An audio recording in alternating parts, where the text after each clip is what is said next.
It is 1938. A German Jewish intellectual arrives in New York Harbor with 2 suitcases and a head full of Beethoven. Behind him, everything is burning. His teaching license has been revoked. His father has been arrested. The family's property has been seized. The world of high culture that raised him, that taught him to play piano before he could read, has been revealed as no protection at all. The Nazis didn't care. This man's name was Theodor Adorno, and over the next 3 decades, he would become one of the most influential thinkers of the 20th century, a man whose ideas shaped how we understand mass media, fascism, and the dark side of progress itself. Tonight, we trace his extraordinary life, a childhood so sheltered it belonged to the 19th century. Then, his exile, first to Oxford, then to Los Angeles, where he watched the horrors of Europe unfold from a bungalow in the California sun.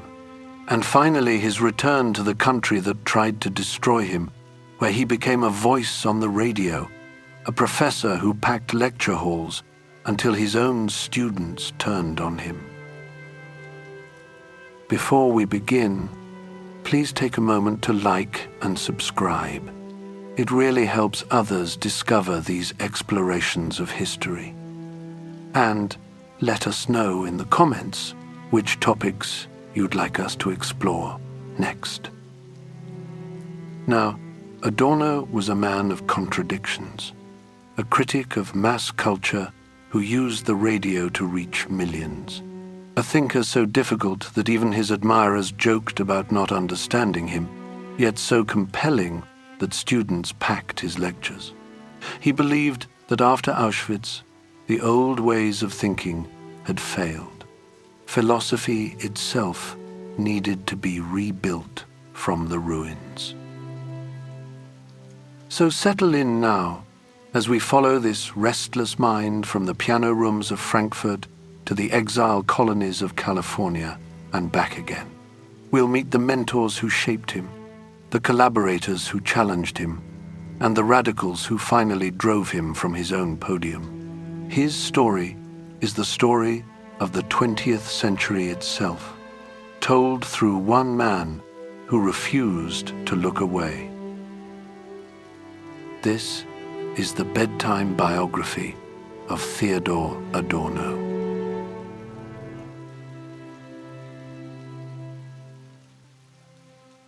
Chapter 1. The Protected Enclave. The story begins on the 11th of September, 1903, in the city of Frankfurt am Main. A house called Schöne Aussicht sat on the embankment of the river Main, where the Wiesengrund family had built their wine business decades earlier.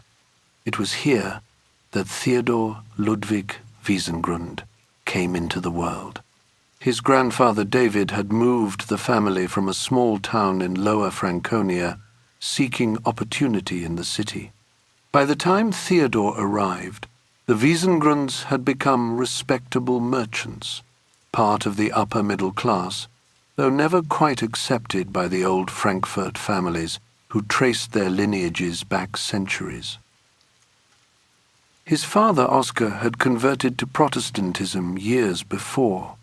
This was not unusual for German Jews of the time, who sought to move freely in society, to bypass the citizenship laws and their costs, to assimilate into a world that demanded conformity as the price of admission. Oscar cultivated the manner of an English gentleman. He wore the right clothes and spoke in the right way. He had married Maria Calvelli Adorno in London in 1898, partly to avoid the religious complications that would have arisen in Frankfurt. Maria was Catholic, a singer of some renown who had performed at the court in Vienna.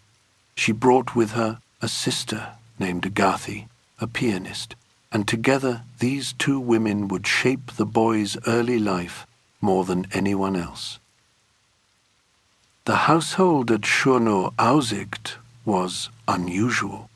It did not operate by the rigid schedules and stern expectations of the typical bourgeois home. Music filled the rooms. Maria carried what Theodor would later call the aura of the singer, that particular presence of someone who had stood before audiences and commanded their attention. Agathe became a second mother to the boy. She was the one who sat with him at the piano, teaching him to play duets before he could properly read.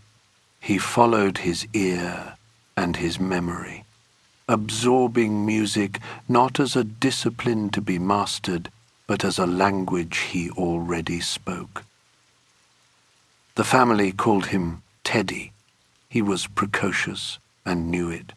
There are stories of him wandering onto stages, uninvited to recite poems, already hungry for applause at an age when most children can barely string sentences together. He grew up surrounded by women who adored him, in a home where the harsh realities of commerce and competition were kept at a distance.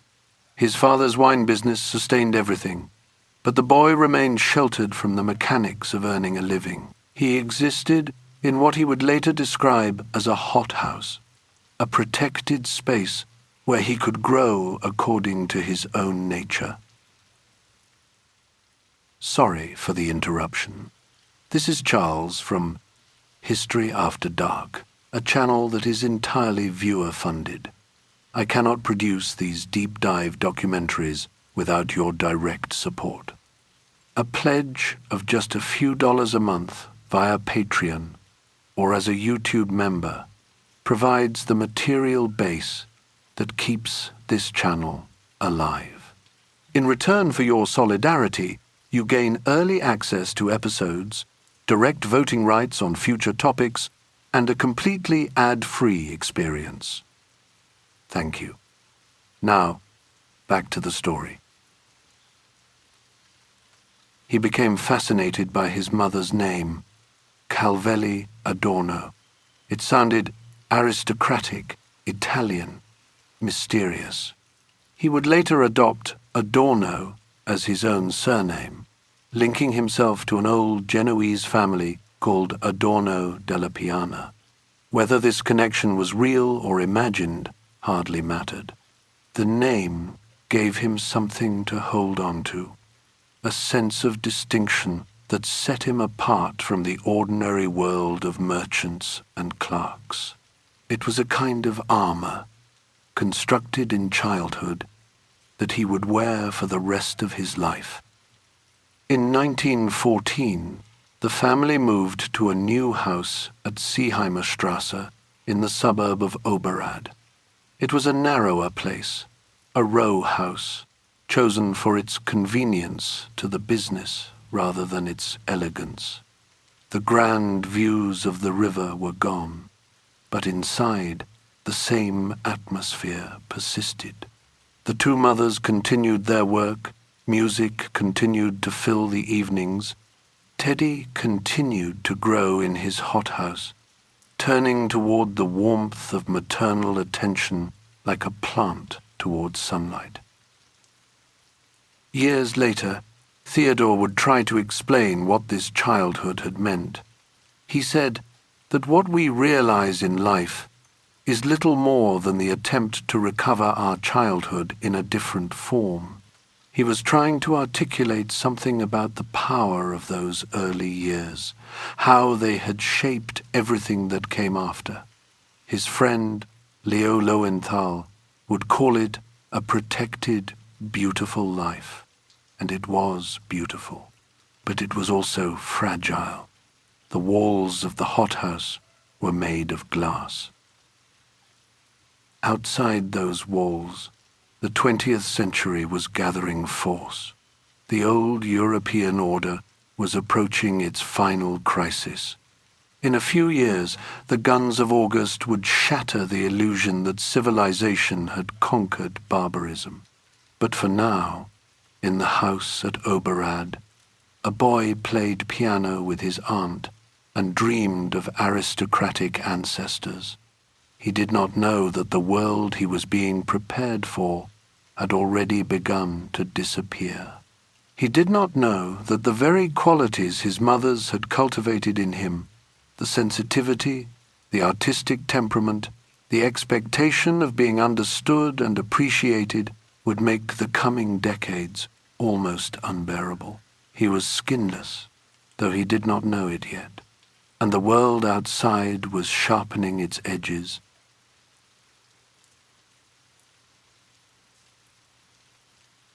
Chapter 2. The Bad Comrades and the Cracked World. The Gymnasium in Sachsenhausen had adopted modern teaching methods, progressive by the standards of the time. Teddy entered at age 10, and within weeks he was top of every class, admired by some, envied by others. The teachers noted his quickness, his fluency, the way he could hold forth on subjects boys twice his age struggled to grasp. He was, by any measure, a prodigy, and prodigies, as a rule, do not fare well in schoolyards.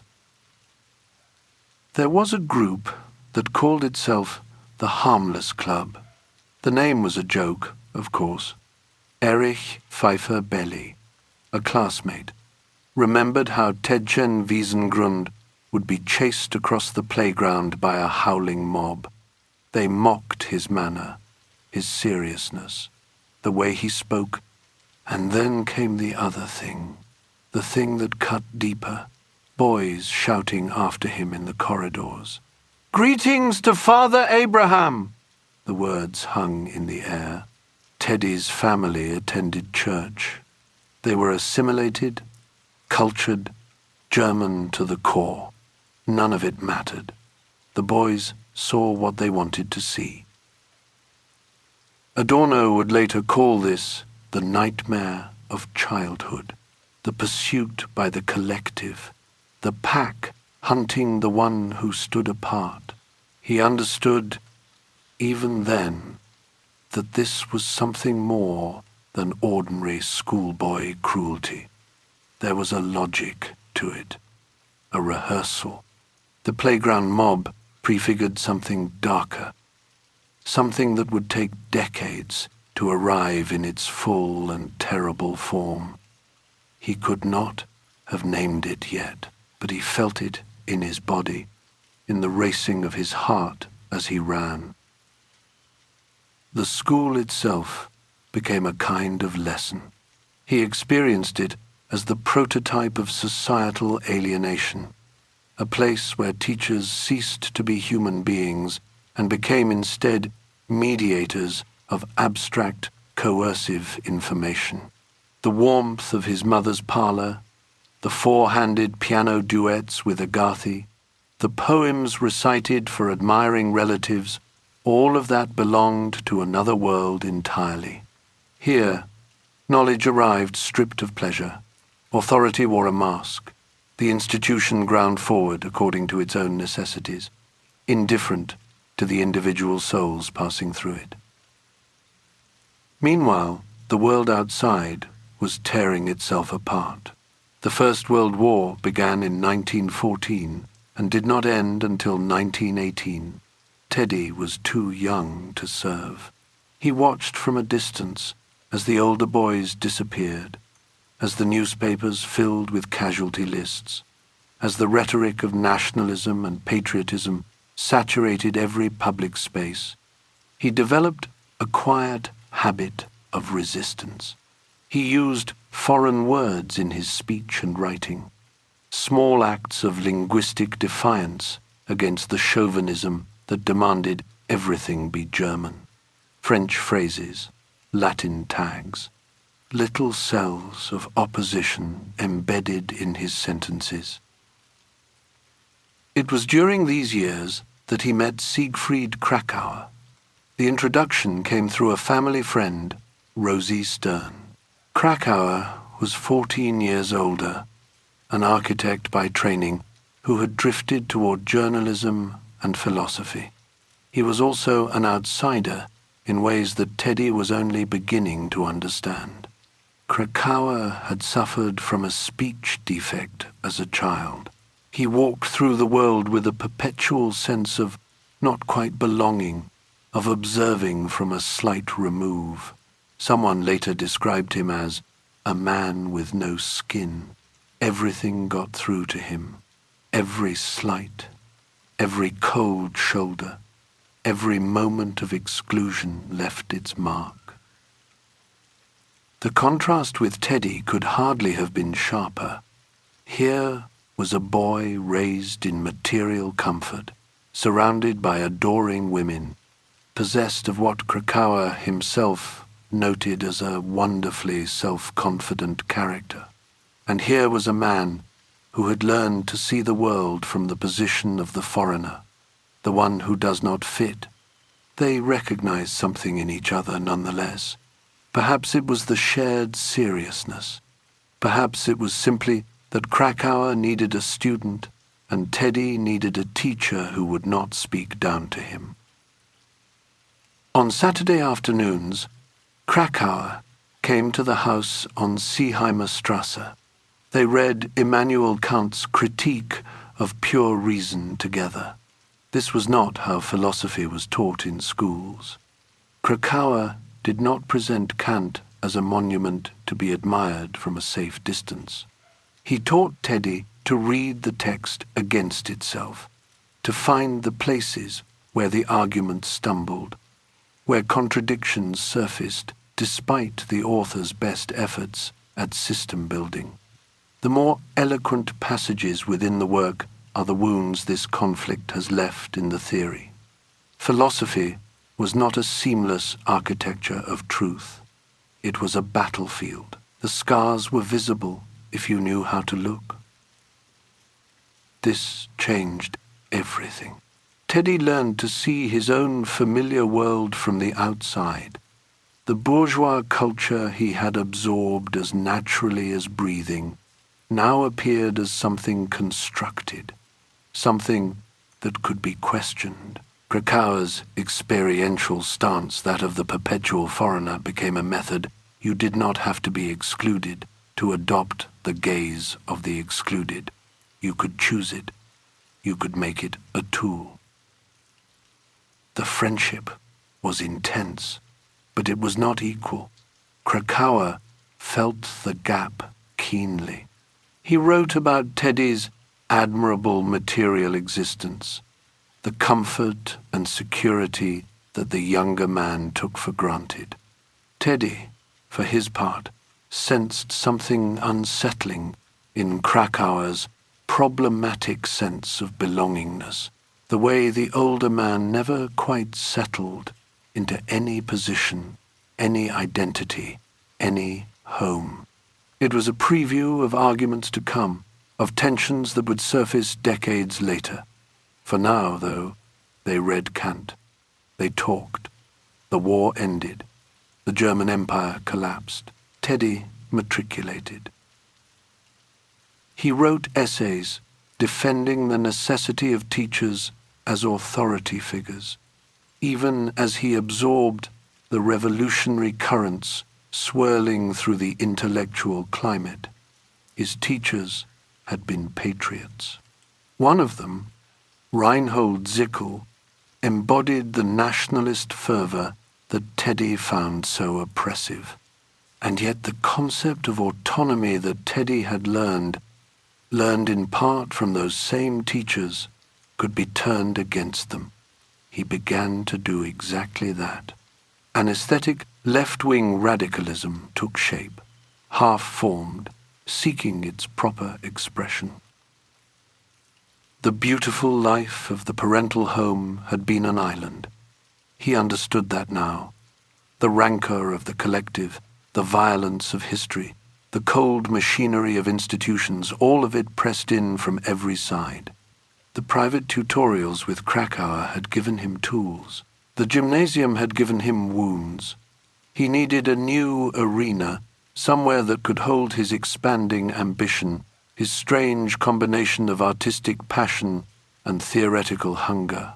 The rebellion that had begun in his mother's parlour, reading philosophy on Saturday afternoons, now required a larger stage.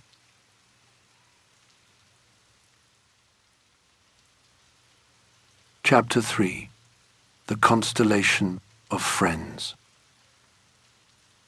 Frankfurt University was a young institution when Adorno arrived in 1921. It had been founded just a few years earlier, built on money from the city's Jewish merchant families who wanted something different from the old Prussian academies. The place hummed with possibility. Adorno enrolled to study philosophy, sociology, psychology, and music history, moving between disciplines as though they were rooms in the same house. It was in a psychology seminar taught by Ademar Gelb that he first noticed Max Horkheimer. Horkheimer sat apart from the other students. He looked less like someone scrambling for a degree and more like a young gentleman from a wealthy family who had wandered in out of curiosity. There was something detached about him, skeptical, as though he were watching the proceedings from a slight remove. Adorno walked up to him after class and introduced himself. He was 20 years old. Horkheimer was 28. The friendship that began that day would become the central intellectual partnership of Adorno's life. They shared something fundamental. Both sensed that the old ways of thinking about art and beauty were inadequate in the face of what was happening to the world. Horkheimer had already spent time in his father's textile business. He knew how money moved, how systems operated. He combined a sharp skepticism with what Adorno later described as a will to survive. For the younger man, still wrapped in his musical and philosophical enthusiasms, this was fascinating. Here was someone who had seen more of the machine and remained intact. Then there was Walter Benjamin. Adorno encountered him in 1923, probably at a seminar or at the Café West End, one of those smoke-filled rooms where intellectuals gathered to argue over coffee. Benjamin was something else entirely. His philosophy, Adorno said, sounded as if it emerged from a mystery, possessing a power that overwhelms the eye to the point of tears. Benjamin looked at history differently. Where others saw grand narratives of progress, he saw debris and ruins. His method was micrological, examining the fragments that the victors had swept aside. His translation of Baudelaire, his strange and brilliant study of German tragic drama, these works showed Adorno a way of thinking he had never encountered before. Adorno found himself moving within a constellation of Jewish intellectuals. Krakauer was still there, his Saturday afternoon mentor. Now there was Horkheimer, Benjamin, and Leo Löwenthal, another young thinker, grappling with similar questions.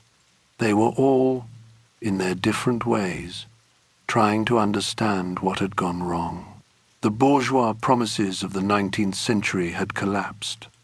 The German Revolution of 1918 had failed. The old certainties about culture and progress and reason had crumbled, and these young men were picking through the wreckage. The inflation of 1923 made things worse. The German currency became worthless almost overnight. Life savings evaporated. The comfortable middle-class existence that Benjamin had hoped to lead, the life of a private scholar supported by a modest inheritance, became impossible. The material basis of the old order was dissolving. This economic catastrophe forced a radicalization of their thinking. You could not simply write about aesthetics when the world was burning. Adorno completed his doctorate in 1924, at the age of 21. His dissertation was on Husserl, supervised by Hans Cornelius. It was a technically competent piece of work, orthodox and careful, showing little of the radical voice he would later develop. This was strategic. He needed the qualification to secure academic standing. The wild ideas could wait. And yet he remained torn. Philosophy pulled him one way, music another. He was publishing critiques of the new music in journals like the Musikblätter des Embruch, writing about Schoenberg and the avant-garde with genuine passion. He still wanted to be a composer, to create rather than merely analyze. The theories of Georg Lukács, particularly his 1923 book, History and Class Consciousness, offered a way to combine aesthetic sensitivity with rigorous social critique. These ideas circulated among the group, discussed at gatherings and in letters. That same year, the Institute for Social Research was founded in Frankfurt, bankrolled by the wealthy Hermann Weyl, and initially directed by Karl Grünberg. It would eventually become Adorno's institutional home, but for now he remained on the periphery. His radicalism was aesthetic rather than strictly political.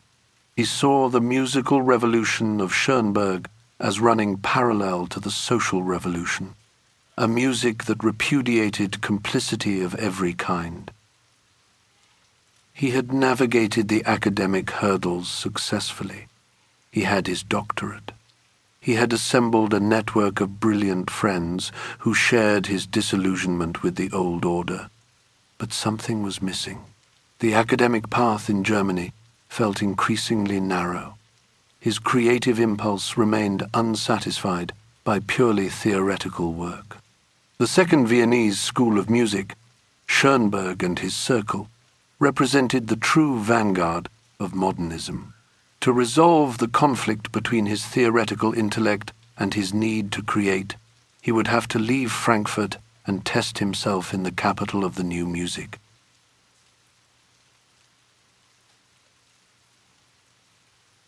Chapter 4. The Vienna School. Teddy arrived in Vienna in the early summer of 1925. He was 21 years old, freshly minted as a doctor of philosophy, and he came bearing a letter addressed to Alban Berg. The letter was precise, almost clinical. He introduced himself as Dr. T. Wiesengrund Adorno and announced exactly what he needed: composition lessons. He could tell Berg quite precisely what help he required. Vienna in those years was a city that had the future behind it. The aesthetic revolution of 1910 had already happened. The great ruptures in music, the shattering of tonality, the 12-tone method, all of it had hardened into something like a new tradition. The shock was over. What remained was a circle of composers guarding their achievement, like priests tending a dying flame. And yet, for Teddy, Vienna felt like a second home. He recognized something in its air, a profound melancholy, South German and Austrian in character, a tone he had first tasted during childhood summers in the village of Amorbach. The city wrapped around him. Berg himself was a revelation. Teddy would later describe his face as a mountain face, with abyss-like eyes, enigmatically empty, like lakes set into stone. He seemed to Teddy like a groping, dreaming giant, a man somehow not quite equal to his own size. There was a gentleness to Berg that contrasted sharply with the severity of his music. One afternoon, Berg took Teddy to the Café Imperial and spent hours teaching him how to write a legible score. It was a lesson in craft, delivered with patience and intimacy. Teddy, for his part, admitted he displayed a deadly seriousness that probably got on the nerves of a mature artist. He was earnest to a fault. Berg drew him into other intimacies as well. There was a secret love affair, conducted in letters and glances, between Berg and Hannah Fuchs-Robetin, the married sister of the writer Franz Werfel. Berg used Teddy as a clumsy intermediary, swearing him to silence about the whole thing. Teddy accepted the role. It made him feel he was living in a sphere of great passions, far removed from the provincial narrowness of Frankfurt. He was young and impressionable, and the drama of it thrilled him. He tried to approach Arnold Schoenberg, the master. It did not go well. Schoenberg's authority was awe-inspiring in a way that Teddy found uncanny. He perceived the older man as an intimidating figure who was at the same time something of an actor and a clown. The combination repelled him. He could not get close. In the orbit around Schoenberg, however, he met Hans Eisler. Eisler was only 5 years older than Teddy, but already recognized as the representative composer of the youngest generation.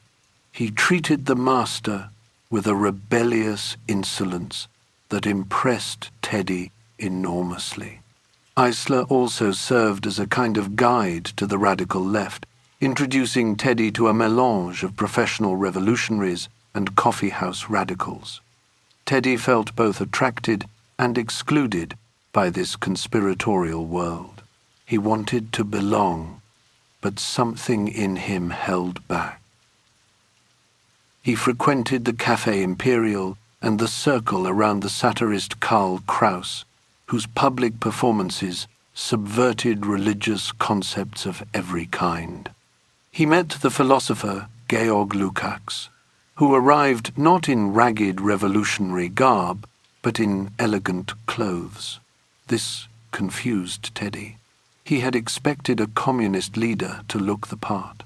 Back in Frankfurt, his mentor Siegfried Kracauer received enthusiastic but coded letters about all of it, the secret affairs, the urbane social context of artists mingling with industrialists. Kracauer noted a dissembling in his younger friend. Teddy was moving in circles where he was entirely out of his depth emotionally, performing a sophistication he had not yet earned. He began to see things differently during this period. In conversations with the writer Soma Morgenstern, he started describing his own father, Oscar the wine merchant, as a socialist. It was a strange revision of his bourgeois origins, a distancing. At the same time, he relished his proximity to Helene Berg, who was rumored to be the emperor's illegitimate daughter. He was caught between worlds, repudiating one inheritance while collecting the glamour of another. The central lesson of Vienna, though, was harder than any of this. Teddy came to realize he could not survive as a composer of radical music. The new music was hermetically sealed off from the public. Eisler wanted to break this isolation by turning to the proletariat, writing songs for workers. Teddy rejected that simplification. He insisted on the autonomy of the artwork. But insisting on autonomy did not pay the rent. The market imposed a silence on the avant-garde, and Teddy could not escape that silence. The realization was traumatic. He had believed he could achieve something in music. He had not. He returned to Frankfurt, carrying everything Vienna had given him, the lessons from Berg, the image of Schoenberg's uncanny authority, the debates with Eisler about art and politics. the knowledge that the revolution in music had already ossified into history. The center of gravity was shifting anyway. Schoenberg was moving to Berlin, and in Germany, the ground was beginning to tremble under the weight of a different kind of radicalism entirely.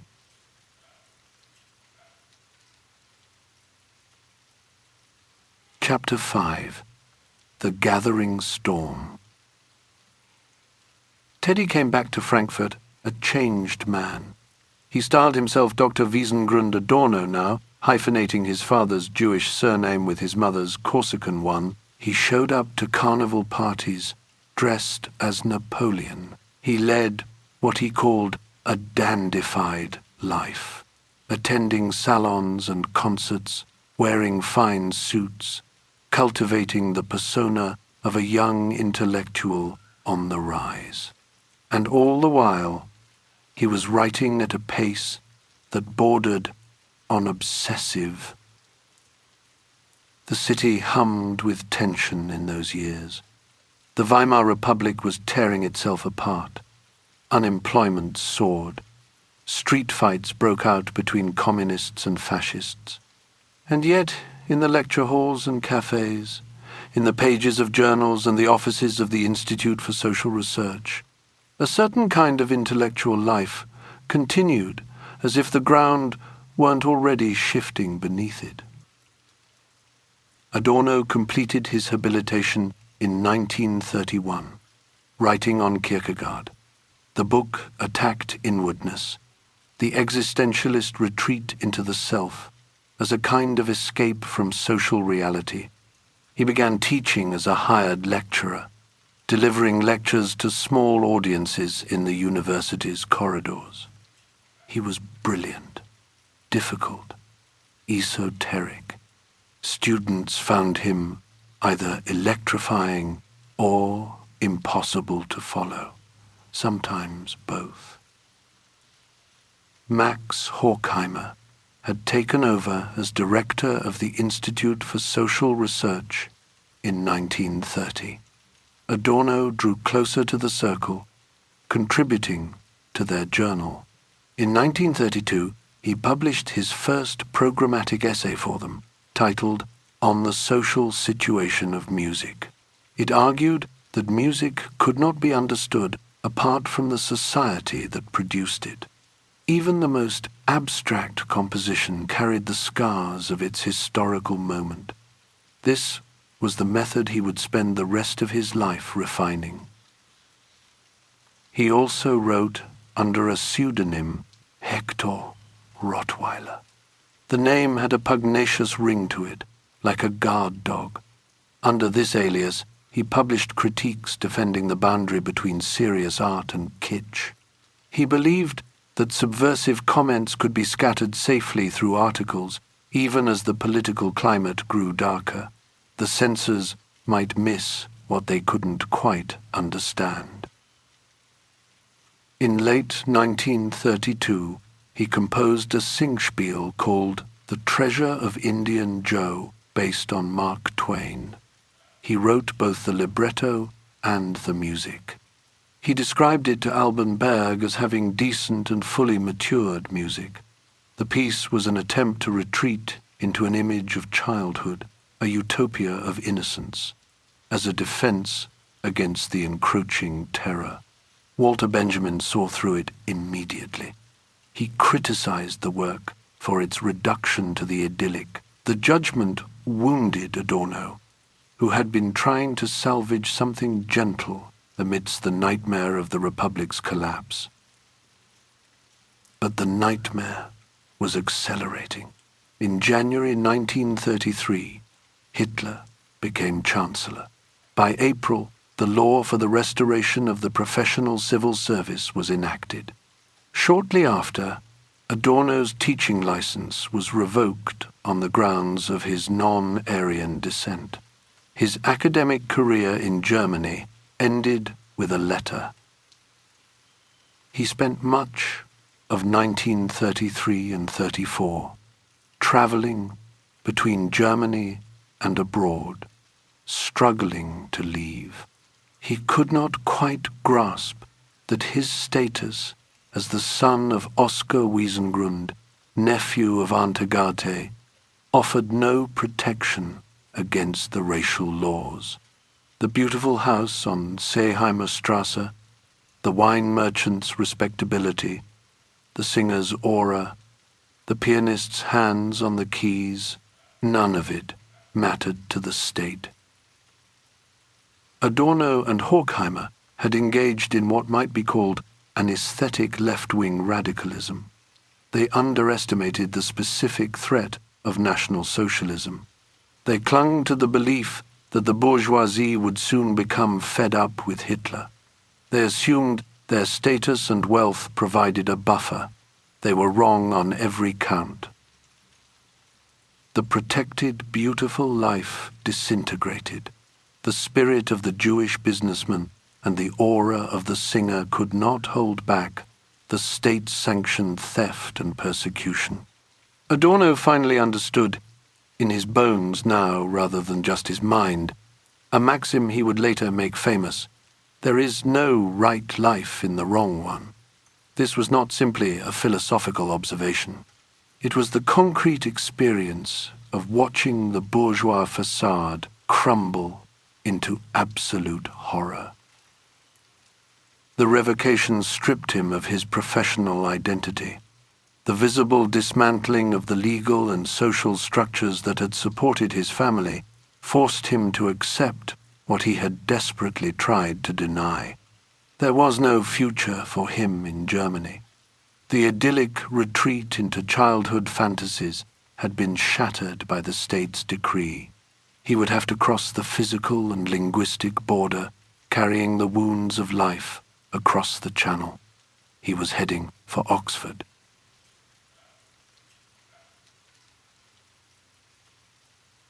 Chapter 6. Oxford and the Grey Years. Teddy arrived in Oxford in 1934. He enrolled at Merton College as an advanced student.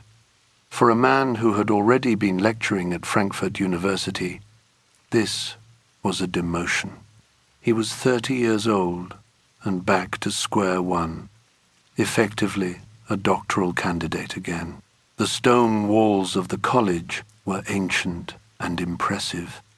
The damp got into everything. He called it the not very arduous preschool of exile. Britain offered safety, certainly, but intellectually he felt like he was suffocating. The English approach to philosophy struck him as relentlessly practical, concerned with common sense and observable facts.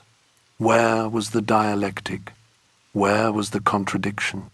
He wandered through a culture he found thoroughly commercialized, where even the phrase "English is spoken" rang in his ears like an advertising slogan. Everything felt transactional. Everything felt grey. He lived in what he called a state of reduced life. Occasionally, he would travel back to Germany. These trips were to see Gretel Karplus, his fiancée, and to bring his parents foreign currency they desperately needed. Each journey carried risk. The Nazis controlled the borders. Now, Adorno confessed privately that he feared being gassed if another war broke out. He made the crossings anyway, then returned to the quiet of Oxford, where nobody seemed to understand what was happening on the continent. The pressure to conform was constant, and he felt it acutely. He once wrote that anyone who speaks his own language passionately is unable to speak a foreign one. His German was precise, layered, demanding. English required a different kind of mind. He felt crippled. He felt unheard. "No one understands him anymore," he wrote, "and you sense the loneliness threaded through the words." He kept working. In 1936, he published an essay called On Jazz under the pseudonym Hector Rottweiler that he'd coined earlier. The essay was deadly serious. He refused to hear jazz as American vitality or democratic expression. To him, it was Gebrauchsmusik, utility music, the soundtrack of bourgeois leisure. He saw in its rhythms an aesthetic capitulation, the individual bending to the beat of the market. It was a harsh reading. Many have disagreed with it since, but Adorno never softened his view. His lifeline during these years was correspondence. Letters flew between Oxford, New York, and Paris. Horkheimer was in America now, rebuilding the Institute for Social Research on Foreign Soil. Benjamin remained in Europe, wandering, producing brilliant fragments, growing more desperate by the month. Adorno clung to these exchanges. They formed what he called an imagined community, a way of bridging the inability to relate that exile imposed on everyone it touched.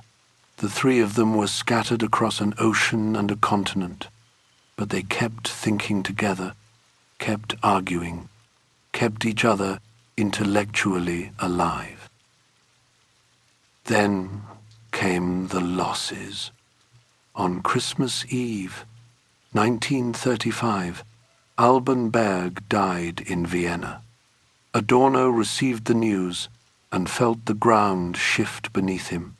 Berg had been his teacher, his model of what a composer could be.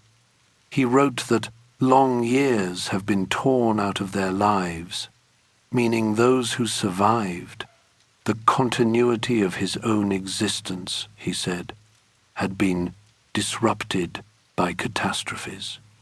It was a word he would use again and again in the years to come. That same year, his Aunt Agathe died. She was the woman who had played four-handed piano with him as a child, who had helped create that musical hothouse in Frankfurt. He called her his second mother. Her death severed something essential. The utopia of childhood was now truly gone. He confessed to Horkheimer that his entire private existence has fundamentally changed. He admitted to feeling paralyzed. Melancholy and loneliness pressed down on him. His work, he said, had become a drug, something to help him endure the unbearable fact of being safe while the world burned. He was out of the firing line, yes, but he was also spiritually destroyed. He kept writing anyway. In Oxford, he worked on a critique of Husserl, fighting to maintain what he called his intellectual self-discipline. The result would eventually become against epistemology. He needed the work. Without it, he might have simply stopped. At one point, he even toyed with the idea of writing hit tunes to earn money. He described an itching in one's fingertips to give in, to produce something the market wanted. But he pulled back. He knew that no composer can satisfy his own standards while working for commercial success. The compromise would have cost him everything he believed in. So he stayed poor. He stayed obscure. He stayed himself. Oxford had given him physical safety, but little else. The hothouse plant, as he had been called, found the English climate inhospitable in every sense. The damp, the polite indifference, the academic culture that seemed to demand he liquidate everything private and particular about himself. He was being deprovincialized, but only by force of his own isolation. His gaze turned increasingly westward, toward America, toward Horkheimer, toward what he called the most advanced observation post of the 20th century. To survive as a thinker, he would have to leave the old world behind entirely.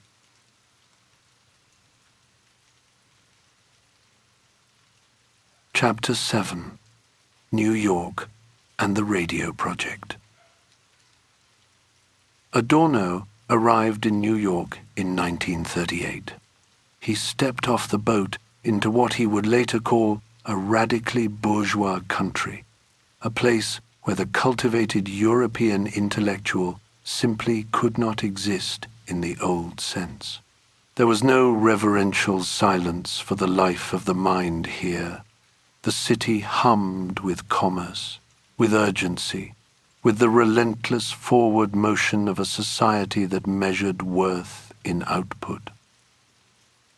He joined the Institute for Social Research, now housed at Columbia University, but his financial survival depended on something else entirely. A part-time position with Paul Lazarsfeld's Princeton Radio Research Project. The headquarters were not in some grand academic hall. They were in an abandoned brewery in Newark, New Jersey. The setting could not have been more apt. Here, in a building that once produced drink for the masses, Adorno would begin theorizing the industrialization of culture itself. Lazarsfeld was a peculiar figure, a Marxist on leave, as one observer put it. He operated with an entrepreneurial energy that was completely foreign to Adorno. The goal of the project was straightforward enough. Measure how audiences responded to radio music, use questionnaires, gather data, apply what Lazarsfeld called administrative research methods, find out what people liked and why, and how to give them more of it. Adorno clashed with this approach almost immediately. When Lazarsfeld wanted to know how people listened, Adorno insisted on asking a different question. What were they listening to? He argued that the music itself, standardized and mass-produced, predetermined the listener's reaction before any questionnaire could be filled out. The problem was not in the measurement. The problem was in the product. He approached the sociology of music more as a musician than as a sociologist. He refused to treat symphonies and popular songs as mere stimuli for testing consumer behavior. Radio, he observed, encouraged a particular kind of listening. Atomistic, he called it. Listeners waited for the hit melody, the recognizable hook, rather than engaging with the structure of a piece as a whole. He termed this regressive listening a concept he developed in his essay on the fetish character in music. The ear had been trained to want fragments. The whole had become unbearable. The competitive atmosphere of American academia pressed down on him. Jewish scholars faced immense pressure to adapt, to prove themselves useful in terms the market could understand. Adorno wrote to Horkheimer about the repugnant nature of working with Lazarsfeld. He feared the work contributed nothing to what he called his dianoetic virtue, his capacity for genuine thought. He felt himself becoming a research technician, a cog in a machine designed to make capitalism run more smoothly. And yet something was happening to him. Despite the friction, despite the humiliation, he was learning to see culture from the outside. He called it a deprovincialization. The naive belief in culture he had maintained in Europe, the faith that high art existed in some protected sphere above the market, was shattering. He encountered the culture industry not as a theory to be developed, but as a daily practice. The hustle of New York made it visible. The possibility of becoming an economic subject, an entrepreneur, a proprietor, had been entirely liquidated. All had become employees. He and Horkheimer communicated in what they called the slave language of the exiles, coded phrases, careful formulations. They masked their Marxist orientation when navigating the bureaucracy of the Rockefeller Foundation and other funding bodies. Survival required discretion. During these years, Adorno frequented Harlem. He danced at the Savoy Ballroom. He gained a detailed first-hand knowledge of American jazz that would later contradict his reputation for ignorance on the subject. He knew the music. He had moved his body to it, but he rejected it theoretically all the same, viewing it as pseudo-individualization, a false freedom offered by the culture machine. By 1941, his contract with the radio project ended. Financial ruin loomed. He wrote desperately to Horkheimer, half seriously suggesting they all retrain as psychoanalysts to survive. It was a low point. The fragility of the intellectual in a market society had never been more apparent to him. The abandoned brewery in Newark and the statistical machinery of the radio project had given Adorno a brutal education in the mechanics of mass culture. But the noise of the metropolis and the demands of administrative research left no space for the main task of philosophy. New York offered survival, but not concentration. Horkheimer had already fled the frantic pace of the East Coast for the seclusion of the Pacific. With his finances collapsing and his patience for measuring culture exhausted, Adorno knew that to save his work, he had to follow his friend to the edge of the continent.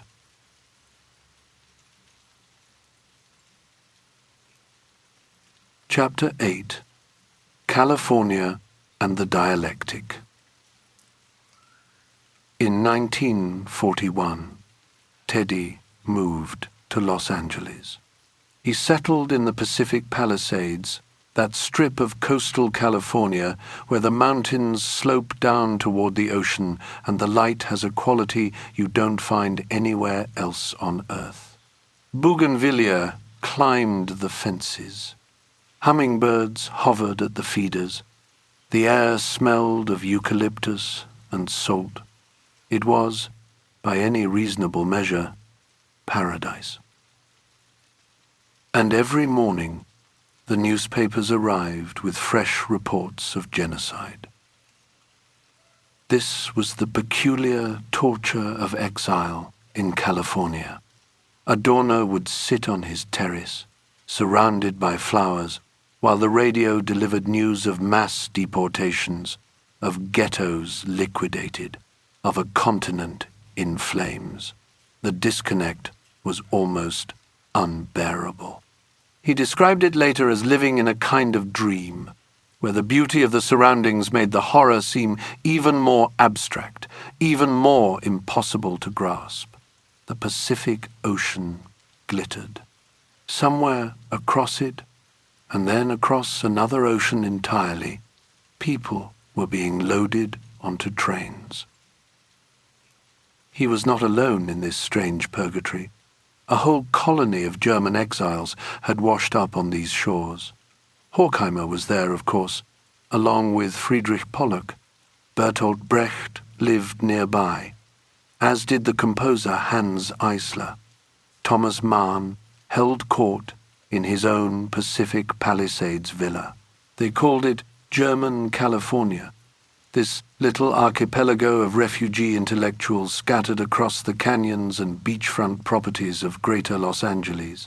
They visited each other constantly. They argued. They gossiped. They drank. The arguments could turn vicious. Brecht, in particular, had little patience for what he considered Adorno's Mandarin abstractions. He called him a TUI, an acronym from one of his plays that stood for Intellectual for Hire. In his journals, Brecht described these conversations with a mixture of grudging respect and contempt. These unfortunate intellectuals, he wrote, are they dangerous? They are dangerous, like cigars cut up in the soup. It was not a compliment. Adorno gave as good as he got. He found Brecht's politics crude, his Marxism mechanical, his faith in the working class naive, bordering on delusional. In 1942, they held a seminar on human needs at Adorno's house. Brecht and Herbert Marcuse attended. The discussion collapsed into acrimony almost immediately. What people needed, how those needs were shaped by capitalism, whether authentic needs could even exist under conditions of total administration, none of them could agree on any of it. The fractures within the exiled left were on full display. But it was with Horkheimer that Adorno did his most important work. They had begun writing together, dictating their thoughts to Gretel while she typed. The manuscript grew in fragments, pieces of analysis and aphorism that circled around a single devastating question. Why was humanity sinking into barbarism? The Enlightenment was supposed to liberate people from superstition and tyranny. Reason was supposed to set them free. Instead, reason had produced the assembly line and the concentration camp. Something had gone terribly wrong. They called the book Dialectic of Enlightenment. It was completed in 1944, though completed is perhaps the wrong word. The book ends with the phrase, "to be continued," a signal that the authors considered their work unfinished, perhaps unfinishable.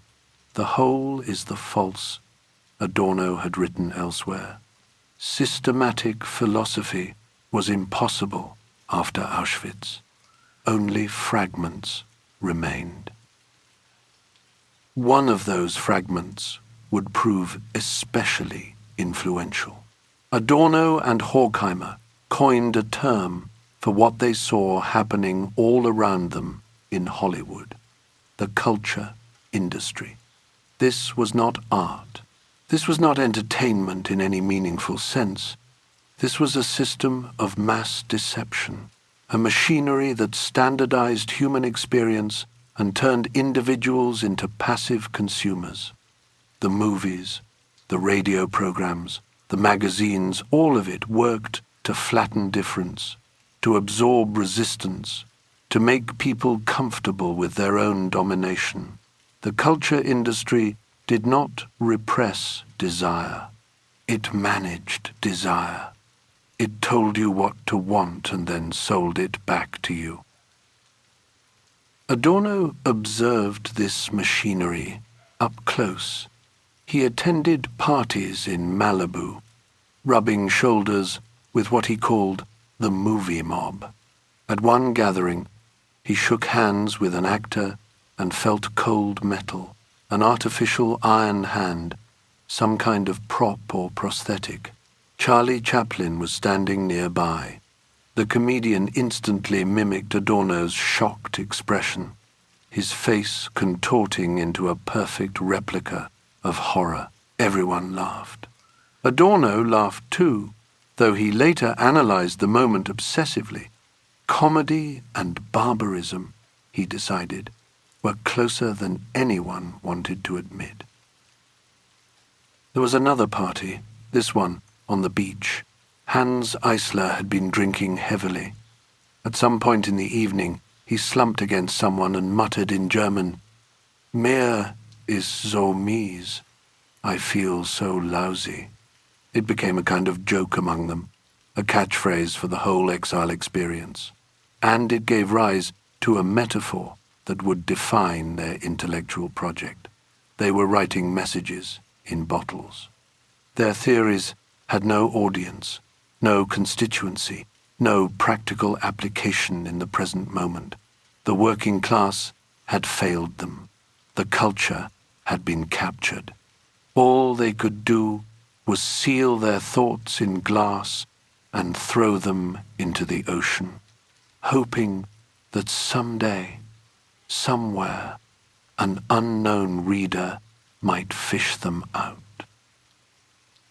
In 1943, Adorno made a decision that pained him for the rest of his life. He officially changed his name.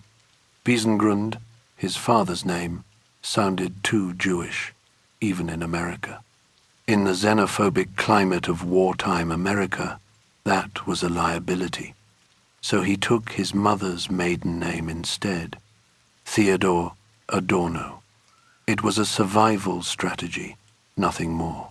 But it felt like a betrayal, a shedding of his father's lineage that he could never quite forgive himself for. The war ground on. The news from Europe grew worse before it grew better. Adorno kept writing. He collaborated with Eisler on a book about film music, analyzing how Hollywood scores functioned as a kind of emotional cement, gluing together the fragmented images on screen and telling audiences what to feel. He developed a theory of rackets, arguing that the world economy was not a free market, but a system of mafia-like protection gangs, each defending its territory through violence and coercion. He saw this pattern everywhere, in capitalism, in fascism, in the persecution of the Jews. And through it all, the California sun kept shining, the flowers kept blooming, the ocean kept glittering under that impossible light. Adorno had fled to paradise, and paradise had turned out to be a documentary film about the end of the world, one in which he and everyone he knew had been reduced to walk-on parts. He watched, he took notes, he waited for the bottle to wash ashore.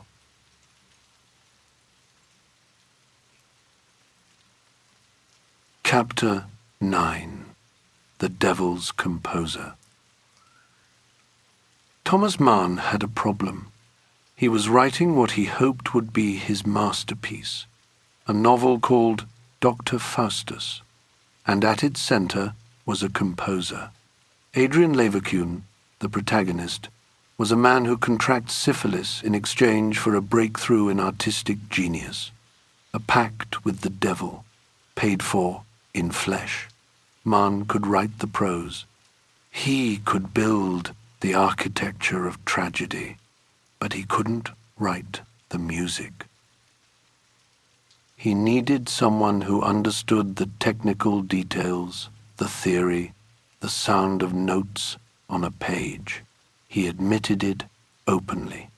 He lacked the scholarship, and so he turned to his neighbor in Pacific Palisades, to Teddy, the philosopher who had once dreamed of being a composer himself. Adorno became Mann's unofficial consultant, his privy councillor, as some later put it. He handed over the manuscript of his Philosophy of Modern Music. He gave Mann his essay on Beethoven's late style. Mann read them, absorbed them, and then wove them directly into the novel. Sometimes the borrowing was close enough to be called verbatim.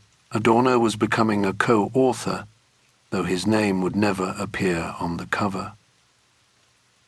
One afternoon, Adorno sat down at the piano and played Beethoven's Sonata Opus 111 for Mann.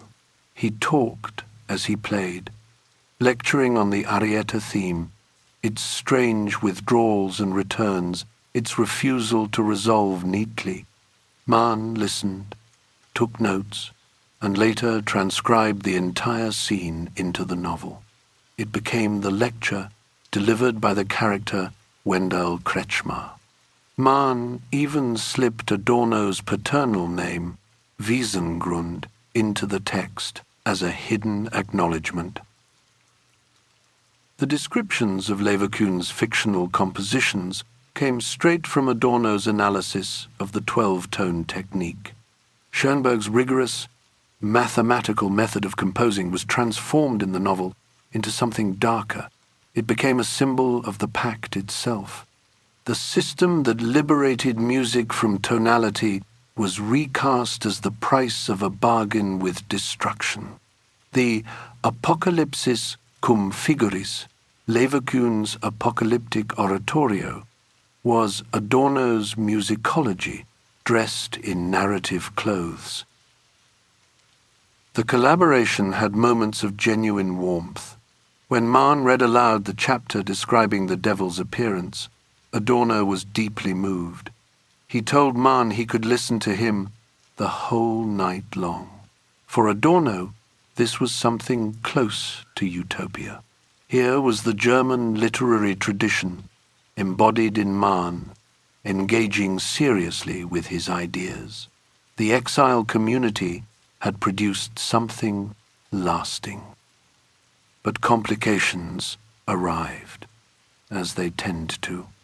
Arnold Schoenberg lived nearby, and when he learned that his 12-tone method had been used in the novel without credit, attributed to a character who had contracted syphilis for his genius, he was furious. He accused Adorno of being an informer, someone who had leaked trade secrets to an outsider. Schoenberg even invented a verb. To Adorno, he said, meant to betray. Mahn grew nervous. He worried about his artistic illusion, the idea that readers might think he had invented the musical theory himself. He began to minimize Adorno's contribution in public. In his diary, he wrote about the need to reassure Adorno, whose awareness of his own musical part ownership was, as Mahn put it, seething. Adorno felt the tension. He was proud to see his theoretical work realized in a major novel, proud that his ideas about the aging of the new and the crisis of modern art had found such a prominent vehicle. But he also felt used. Mahn's later letters revealed a certain calculation. He had drawn on Adorno's intellect while keeping a careful distance from Adorno, the person. Years later, Mahn published The Story of a Novel, his account of how Dr. Faustus came to be. He described Adorno as a man of tragically clever and exclusive spirit, and linked him to Walter Benjamin. He called Adorno my man. The words were generous, in their way, but they carried an air of patrician distance, the tone of a master acknowledging a useful servant. For Adorno, something else was happening beneath the surface of this collaboration. Leverkusen represented a kind of ghost. The character embodied the creative destiny Adorno had once imagined for himself, the life of a composer rather than a critic. By feeding his musical philosophy into Mahn's creation, Adorno was living out that ambition vicariously. The novel became a palimpsest. Underneath Mahn's narrative lay Adorno's radical critique of modern culture, his analysis of how the new had grown old, how the promise of artistic liberation had curdled into something closer to barbarism. The war was ending now. The camps were being liberated. The full scale of what had happened was becoming known. The era of messages in bottles, of theoretical work written for an unknown future, was drawing to a close.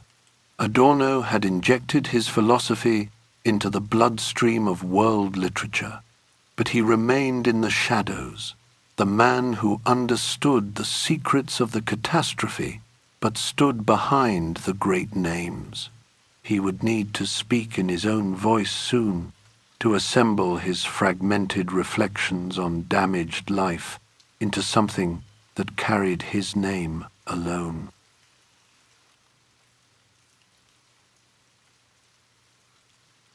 Chapter 10. Minima Moralia. Adorno began assembling aphorisms in 1944, short pieces, fragments, each one a small, sharp observation about the texture of daily life. He gathered the first 50 of them and presented them to Horkheimer on his 50th birthday, February 14th, 1945. It was a gift, but also a promise. A declaration that their shared philosophy could survive the wreckage of the era. He called the work Minima Moralia and gave it a subtitle, Reflections from Damaged Life. The phrase came from Ferdinand Kernberger. Life does not live. Adorno placed it at the opening like an epigraph carved into stone. He was writing from the narrowest possible vantage point, that of the intellectual in emigration, and he made no apologies for it. The whole is the false, he argued. Hegel had been wrong. There was no grand totality moving toward reconciliation. There was only breakage. The text carried within it what he called the Jewish awareness of the permanence of threat and catastrophe. News had reached California, the camps, the scale of what had happened. Adorno understood that in those places the boundary between life and death had been erased entirely. This knowledge saturated everything he wrote. It pressed against the sentences like water against a dam. He reflected on his own childhood, the hothouse plant, the early maturer who had been shielded from the crude violence of the world by imagination and maternal protection. Eventually, he wrote, such a person is forced to catch himself up. The softness of the sheltered life gives way. Reality arrives anyway. He turned his attention to physical objects, door handles, windows, the design of modern dwellings. He noticed how houses no longer belonged to human habitation in the old sense. They had become extensions of garages, built to be discarded like old food cans. The bombing of European cities had sharpened this perception. Homes were disposable. Lives were disposable. The architecture of the present had already accommodated this truth. In one aphorism, titled Refuge for the Homeless, he wrote a sentence that would follow him for the rest of his life. Wrong life cannot be lived rightly. It emerged from the guilt of survival. Those who had remained in Germany, those who had not escaped, had been wiped out. And here he was, in California, analyzing door handles, breathing easily, writing. Yet memory persisted. In a piece called Heliotrope, he recalled the happiness of childhood travel. The suitcases with their hotel labels from Souvretta and Madonna di Campiglio. He compared them to the treasure chests of Aladdin and Ali Baba, vessels carrying jewels from one place to another. The exile remembered what arrival had once felt like. He began to attack what he called the jargon of authenticity, the new need for religion. These were attempts to manufacture false security in a world where the individual had become a thing that twitches impotently. He saw through the consolations on offer. The text included what he described as a grimly comic riddle. Where is the proletariat? The workers' movement had decayed, the working class had been integrated into the system of consumption. Revolution had stalled. He yearned for his friends.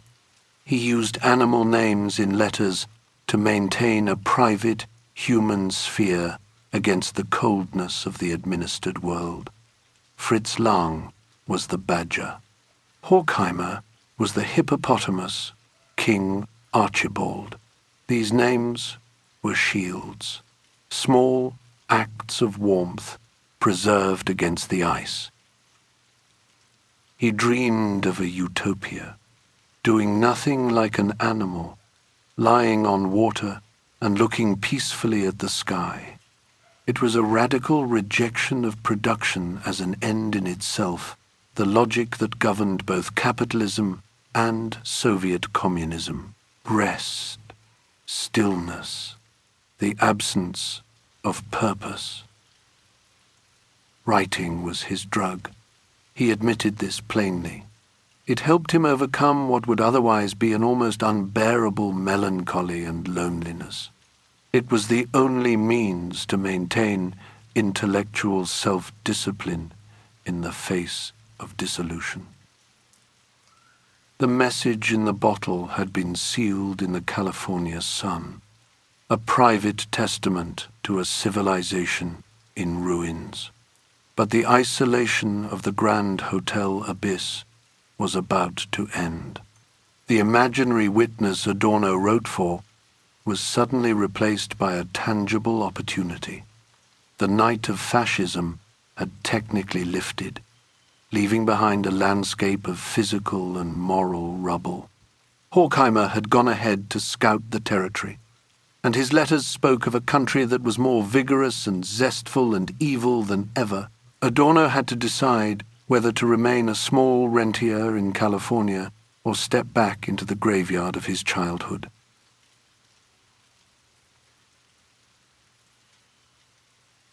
Chapter 11. The Return to the Scene of the Crime. Teddy arrived in Frankfurt am Main on the 2nd of November, 1949. The destruction of the city had been virtually complete, and yet, strangely, the social and economic damage was almost nowhere to be seen. Rubble had been cleared, trams were running. People went about their business as though the previous decade had been a bad dream from which everyone had now woken, refreshed and ready to rebuild. He gave his first seminar shortly after arriving. He described it as uncanny. In a letter to his old friend Leo Lowenthal, he wrote that it felt like a Talmud school, as if the ghosts of the murdered Jewish intellectuals had entered the German students. These young people, sitting in rows before him, were not the ones who had done the murdering. They were too young for that. But they were the children of that generation, raised in the rubble of a catastrophe their parents refused to discuss. For the next 4 years, Teddy commuted between Frankfurt and Santa Monica. He was torn. Germany offered the security of a tenure-track position. California offered what he called paradisal conditions. He confessed to Horkheimer that every glass of kirsch in the Schlagbaum had more in common with their philosophy than David Riesman's collected works. The comment was only half a joke. He missed Europe in his bones, even this shattered, amnesiac version of it. Horkheimer had returned earlier, in 1948, and his reports were grim. The Germans, he warned, were seemingly unaffected by everything that had happened. The earlier modes of thought were still all there, ossified, mummy-like. The bodies had been buried, the trials had concluded, but the thinking that had produced the horror remained, like furniture under dust sheets in an abandoned house. Together, they re-established the Institute for Social Research. The new building stood on the Senckenberg Anlage, a modernist structure designed to signal a break with the neo-Baroque past of the university. Glass and clean lines instead of columns and ornamentation. The message was clear enough. But there was a problem. The director's offices were separated from the main university by a busy thoroughfare. Teddy demanded that the city install a set of traffic lights for the safety of pedestrians. The request sparked debates in the local and national press about the so-called Adorno lights. The philosopher who had dissected the culture industry, who had traced the roots of fascism to the very structure of Western reason, was now cast in the role of a traffic regulator. The Institute launched a study called the Group Experiment. The aim was to gauge what they termed non-public opinion. In formal settings, Germans said the right things. They expressed support for democracy, condemned the Nazi regime, spoke the language of the new order, but in less guarded moments, in the transcripts of group discussions, something else emerged. Beneath the democratic surface, banknotes of a second currency circulated, deep-seated resentment, Nazi apologetics, a refusal to accept responsibility. The study confirmed what Teddy had suspected. The past had not been processed. It had simply been buried, and not very deep. He encountered a student who assured him, quite sincerely, that we Germans have never taken anti-Semitism seriously. Teddy had to remind him of Auschwitz. The student was not being malicious. That was almost worse. He genuinely believed what he was saying. The mechanisms of forgetting were already at work, smoothing over the rupture, making the unthinkable seem like an aberration rather than a culmination. Teddy moved into an apartment at Kettenhofweg 123 in the West End. He tried to resume an upper-middle-class existence, but he noted, years later, that it was not possible to take pleasure in any single old nook and cranny without feeling ashamed and without feeling guilty. The reconstruction of bombed buildings bothered him especially. In Würzburg, they had faithfully rebuilt an old inn called Zum Volken, every ornamental detail restored. Teddy saw this as an injustice to everything that was lovable about the past. The reconstruction denied the historical rupture. It pretended that continuity was possible when it was not. Still, he felt a seductive pull from the German intellectual climate. Only in Germany, he believed, was there a resonance for his work. European culture offered a reverential silence that America could not match. In America, everything was scientific experience, empirical data, questionnaires. Here, philosophy still meant something. People still argued about Hegel in cafes. In 1953, he finally abandoned his American residency. He had grown tired of what he called the social Darwinist world of American academic hustling. He wanted to gain time to think and to live. And the two things, he insisted, were identical. He justified the move with an old rule: the refugee goes back to see what he can accomplish.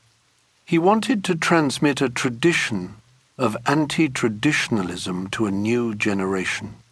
Critical thinking, the refusal to accept things as they were, the demand to look at what everyone else preferred to ignore. He had secured his place in what he would later call the House of the Hangman. He had exchanged the isolation of the Pacific Palisades for the uncanny familiarity of the Frankfurt Lecture Hall. He had re-entered the German language, the only home left to him. But holding a chair at the university was not enough. The silence regarding the past was deafening. The restoration of Germany was proceeding with terrifying efficiency, cementing over the cracks of history with economic success. To break this universal lie, Teddy would need to step out of the seminar room and into the public sphere.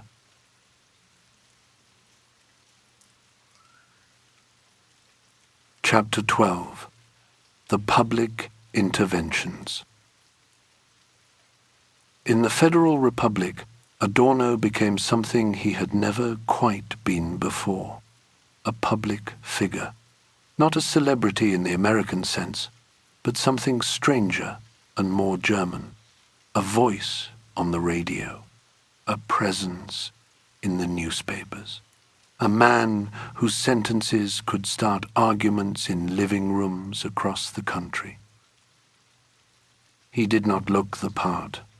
The German professoriate had its costumes, its rituals, its stiff collars and formal bearing. Adorno walked into lecture halls wearing a windbreaker. It was a small thing, but small things mattered in a country desperate to restore the old forms. He brought a different atmosphere with him, less ceremony, more urgency. The radio became his instrument. In America, the airwaves belonged to advertisers, to soap operas, to the machinery of commerce. But German broadcasting in those years had a provincial quality that Adorno recognized as an opportunity. Complex philosophical ideas could travel through the static and into kitchens, into bedrooms, into the minds of people who would never set foot in a university seminar. He gave talks on education, on music, on the meaning of the past. He spoke directly to a generation that needed to learn how to think again.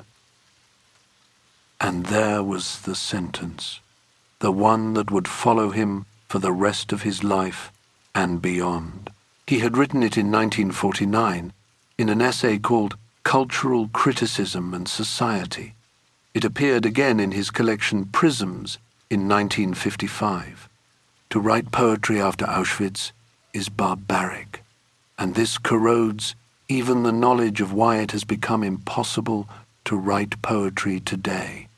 The words were endlessly quoted, endlessly misunderstood. People took them as a prohibition, a ban on art. There was something else entirely, a demand. Culture could not simply continue as though nothing had happened. The old forms, the old comforts, the old ways of making meaning had been implicated in the catastrophe. To carry on with business as usual was its own kind of barbarism. He disliked the title Prisms, incidentally. He found it conformist, distinctive in a way that cost nothing, a concession to the marketplace. But the book established him as a cultural critic of the first rank, someone whose judgments carried weight in the newspapers and the feuilleton sections. The public disputes followed. Peter Hofstetter, a psychologist, attacked the group experiment for expecting Germans to shoulder the burden of Auschwitz's horrors. Adorno's response was precise and cold. It was the victims of Auschwitz who were compelled to shoulder the burden, he wrote, not those people who do not wish to know about them. He attacked the philosophers too. The existentialism that had swept through post-war Germany struck him as evasion dressed up as profundity. He dismantled what he'd previously coined the jargon of authenticity, the vocabulary of Heidegger and his followers. It was warmed-over mysticism, he argued. A ghost of a ghost. The language sounded deep but meant nothing. It masked social reality with pseudo-religious terminology, offering people the feeling of meaning without the substance. In 1959, he delivered an essay called The Meaning of Working Through the Past. His diagnosis was unsettling. The survival of National Socialism within democracy, he argued, was more dangerous than fascist tendencies operating against democracy from outside. The country had not mastered its past. It had suppressed it. The silence of the Adenauer era was not healing. It was a wound that refused to close because no one would look at it. He maintained a certain coldness in his public manner, a conventional formality that kept people at a distance. He believed that emotional strength required a kind of prickliness. The non-reified consciousness, he said, appears cold. It was a defense against the false intimacy of the era, the easy friendliness that covered over the chasms of guilt and complicity. Behind all of this lay what he called the new categorical imperative, a moral absolute that separated him from conservatives and communists alike. Arrange your thoughts and actions so that Auschwitz will not repeat itself. This was the standard against which everything else had to be measured. Philosophy, art, education, politics, all of it filtered through that single demand. He had become a moral authority in a country that did not want one, a voice that refused to let the past stay buried.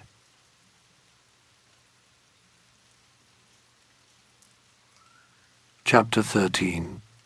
The Musicologist. Adorno returned to Germany with his reputation secured, yet something gnawed at him. He confessed to the conductor René Leibowitz that he viewed his own failure to continue composing as a trauma. Biographical destiny, he called it. Psychological mechanisms. Whatever the words, the wound was clear. He had not achieved what he could have as a composer.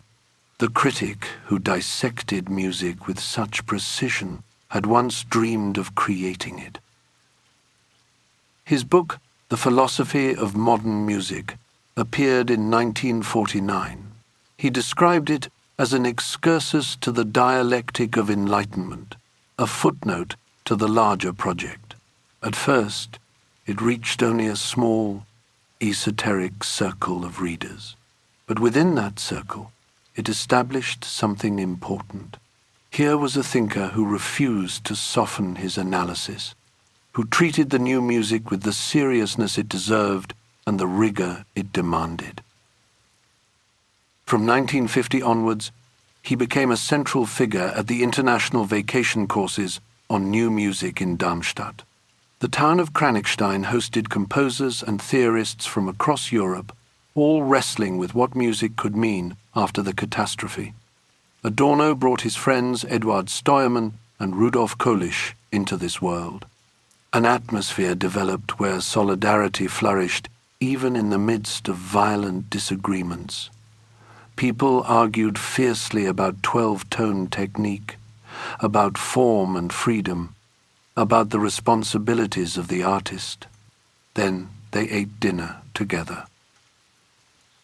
He championed a concept he called musique informelle, music free from rigid systems, music that refused the tyranny of total organization while also rejecting the false comforts of the old tonality. He dedicated the idea to Wolfgang Steinecker, praising the man's civic courage to issue manifestos. The avant-garde tradition demanded such courage.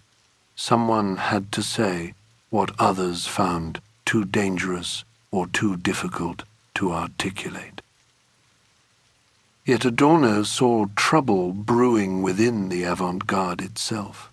He launched a fierce critique of what he called the aging of the new, the shock value that had once made movements like surrealism so vital had been deadened by repetition.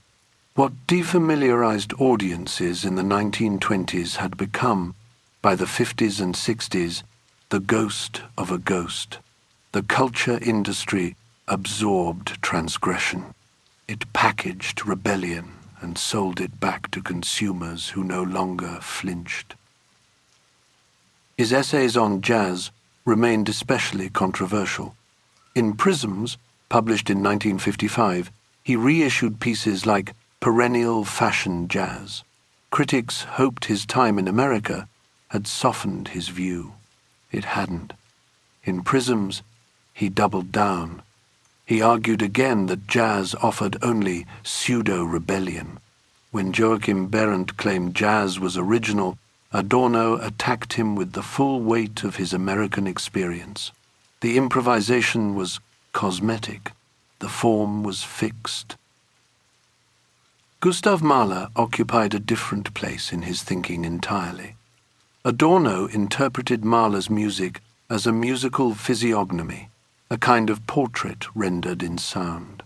He heard in those symphonies the Jewish prohibition on making graven images, extended now to include hope itself. The music gesticulates, he wrote.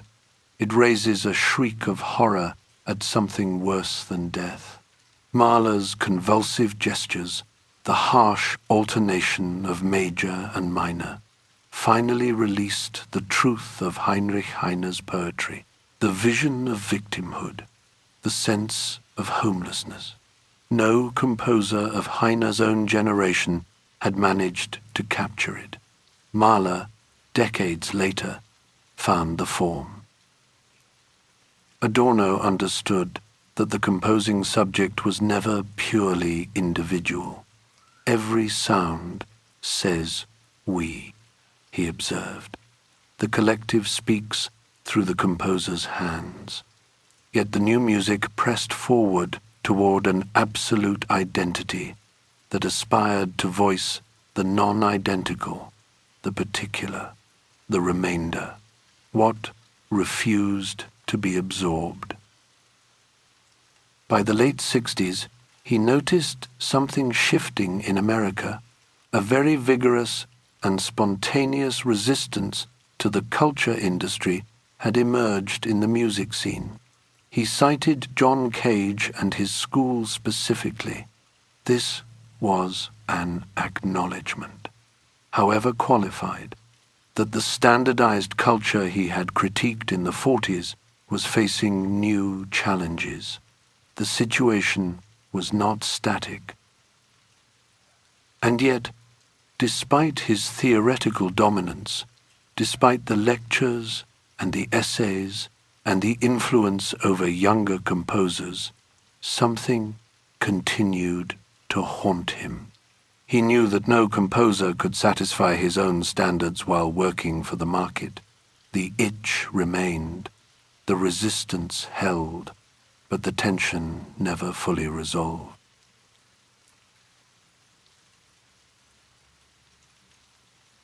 Chapter 14. Negative Dialectics. By 1966, Adorno had been circling the same problem for decades. How do you think after Auschwitz?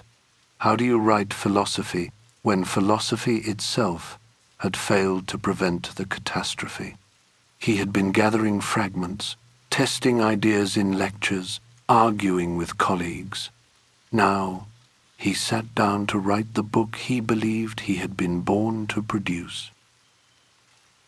He described Negative Dialectics to his friend Ernst Bloch as the work for which I truly exist. Everything else had been preparation. The essays, the radio talks, the dense pages on music and culture, all of it pointed toward this single, impossible task. He wanted to break what he called the spell of eternal sameness. He wanted to shatter the habit of thought that stuffed the messy, bleeding world into tidy conceptual boxes. The problem, as Adorno saw it, was identity thinking. Western philosophy had spent centuries trying to make reality fit its categories. If something didn't match the concept, so much the worse for reality. The thing that resisted classification was ignored, suppressed, or destroyed. And this wasn't merely an academic failing. The urge to make everything the same, to eliminate what didn't belong, had found its ultimate expression in the camps.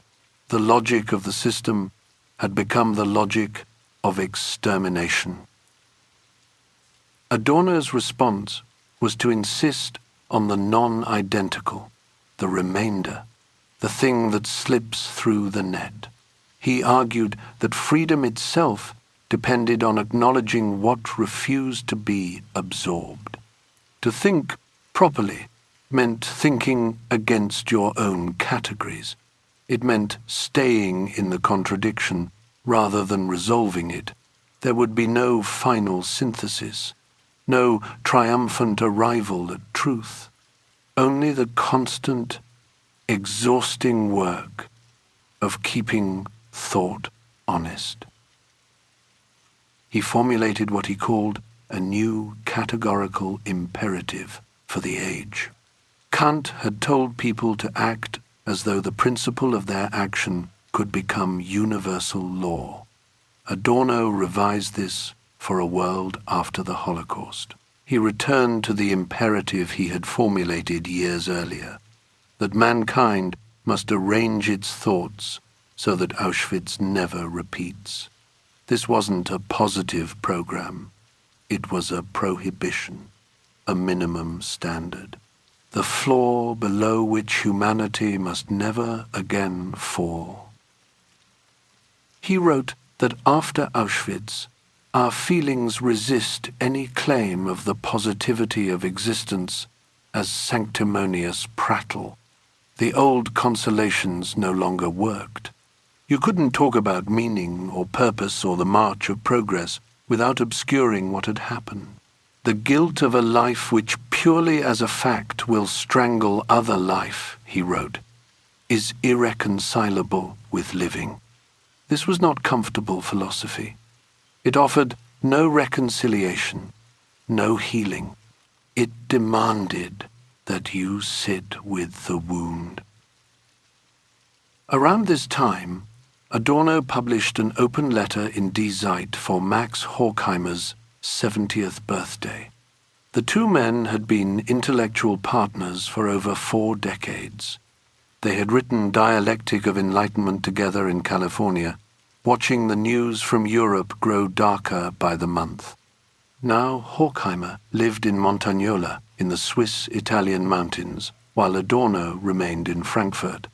They kept up what Adorno called a subterranean conversation, letters and visits across the years.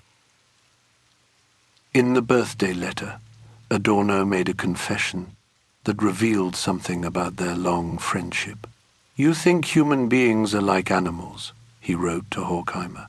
"I think that animals are like humans." It was a small distinction, but it mattered. Horkheimer saw cruelty as the defining feature of the species. Adorno saw suffering as the link between all creatures.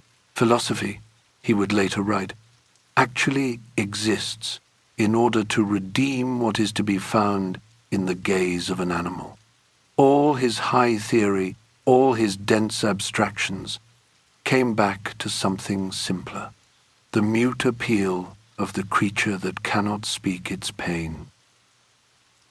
He credited Horkheimer with saving him from the life of an aesthete.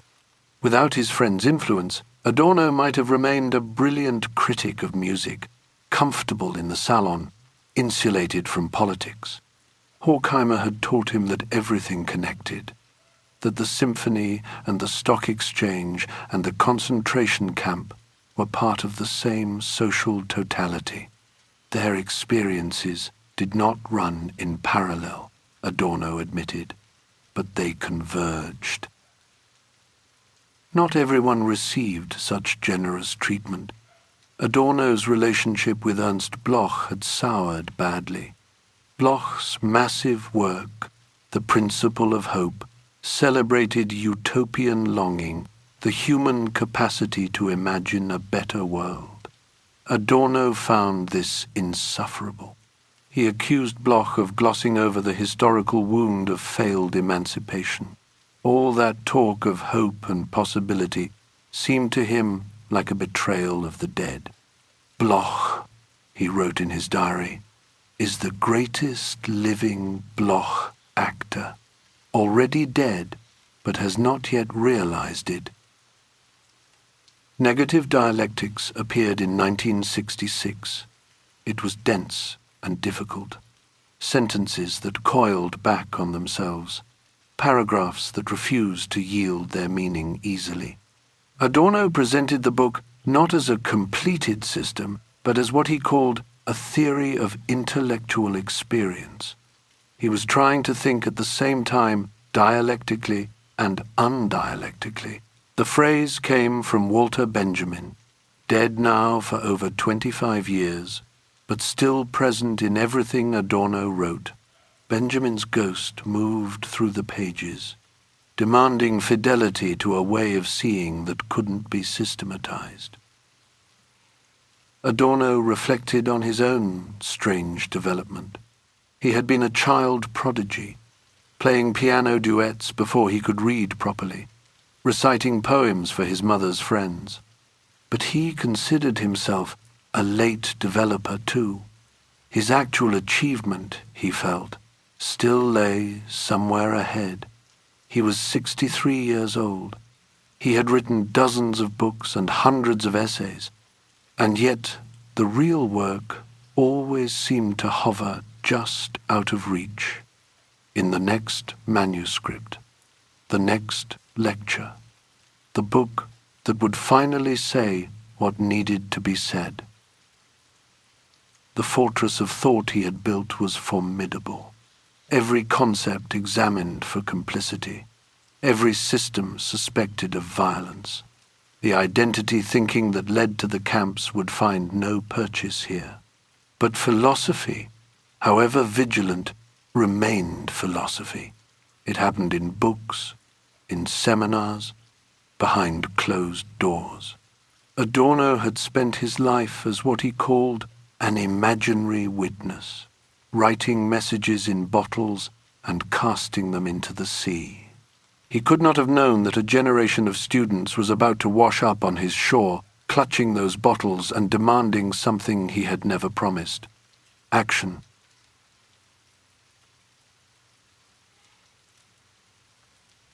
Chapter 15. The Collision and the End. The students came for him with his own ideas. They had read his books, attended his lectures, absorbed his critique of the administered world. Now they wanted action, direct, immediate, political action. Adorno watched the movement swell through Frankfurt in the late 1960s and saw something troubling beneath the passion. He called it pseudo-activity, a performance of resistance that masked its own powerlessness.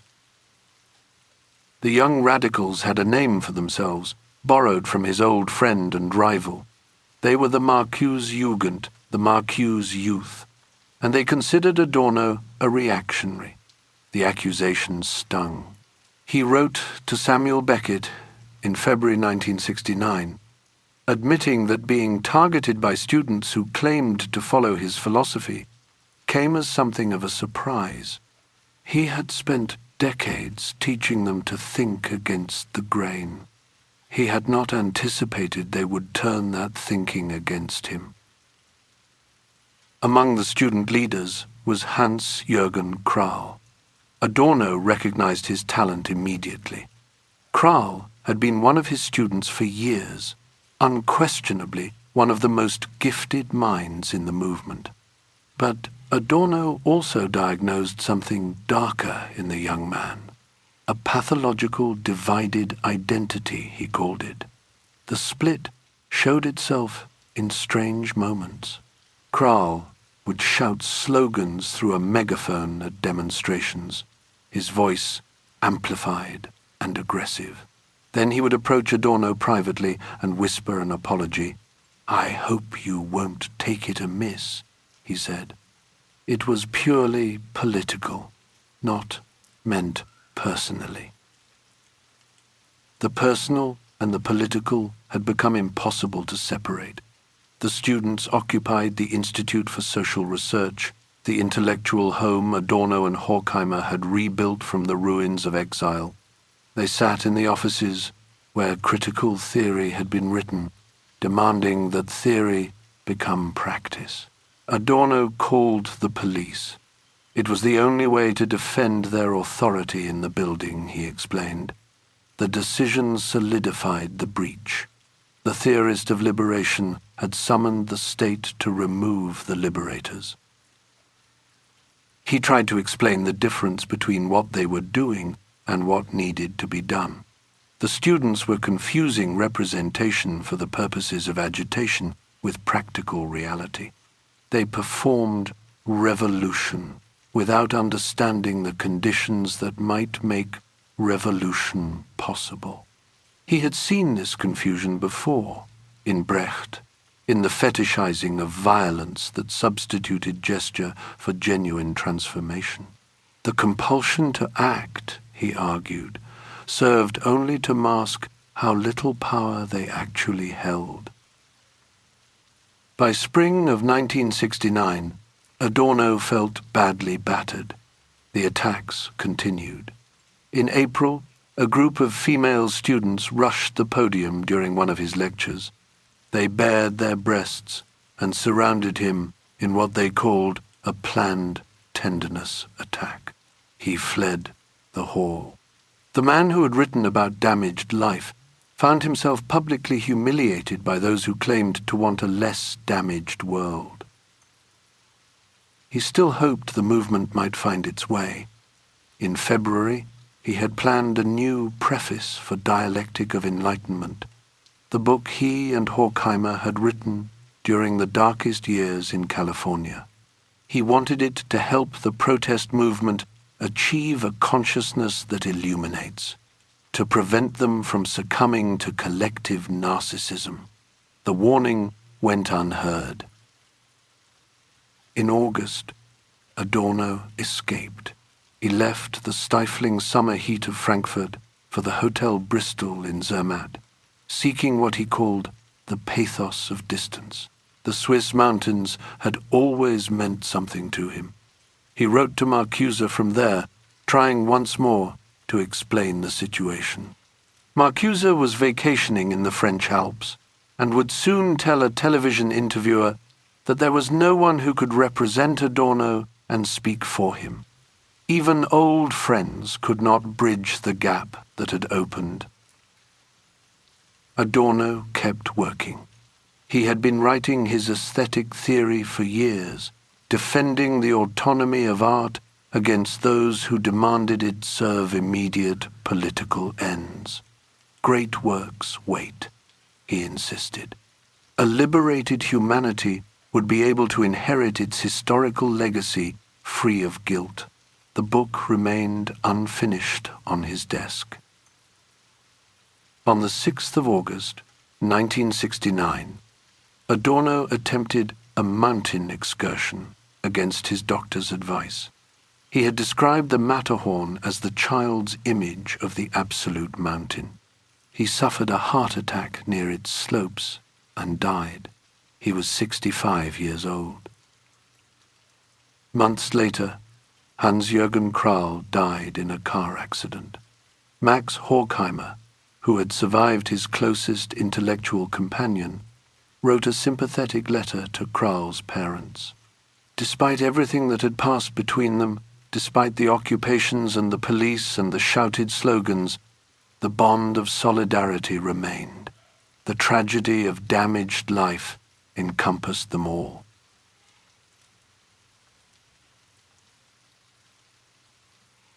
Chapter 16. The Message in a Bottle Unsealed. The news arrived on the 6th of August, 1969. It caught everyone off guard. The German intelligentsia was scattered across summer retreats, the newspaper editors were on holiday, and the obituary files sat dusty and outdated in their cabinets. Nobody had prepared for this. A death notice appeared in the Frankfurter Rundschau, signed by Gretel. It read simply that Theodor Adorno, born on the 11th of September, 1903, had died quietly in his sleep. A peaceful ending. The phrase sits strangely against everything he had written about damaged life, about the impossibility of living rightly in a wrong world. He slipped away in the mountains, in the silence, after decades of refusing silence in his work. 6 days later, nearly 2,000 mourners gathered at the Frankfurt Central Cemetery. Old friends came. Ernst Bloch was there, and Alfred Sohn Rethel, but so were the radical students, the same ones who had occupied the Institute, who had driven him from his own lecture hall with their bodies and their fury. Now they stood quietly among the crowd, mourning the teacher they had rejected. Max Horkheimer delivered the eulogy. He did not hesitate to use the word genius. He spoke of a man who had mastered philosophy, sociology, psychology, and music to an almost unparalleled degree. The two of them had written together in California exile, had rebuilt the Institute from rubble, had fought and reconciled and grown old in a country that had once tried to erase them. Now, Horkheimer stood alone. Some observers noticed there were no Jewish liturgical rites at the funeral. This troubled them. Adorno had been baptized Catholic as an infant, confirmed Protestant later. His family had converted, assimilated, believed that culture would protect them. It had not. Horkheimer wrote a letter afterward, explaining that while the rituals were absent, the critical theory they had built together had its roots in Judaism, specifically in the prohibition against making a graven image of God, the refusal to name the absolute, the insistence that something always escapes the concept. Herbert Marcuse was in the French Alps when he heard. 2 days later, he gave a television interview. There is no one who can represent Adorno and speak for him, he said. My debt to him is endless, and without his work, I cannot imagine going on living.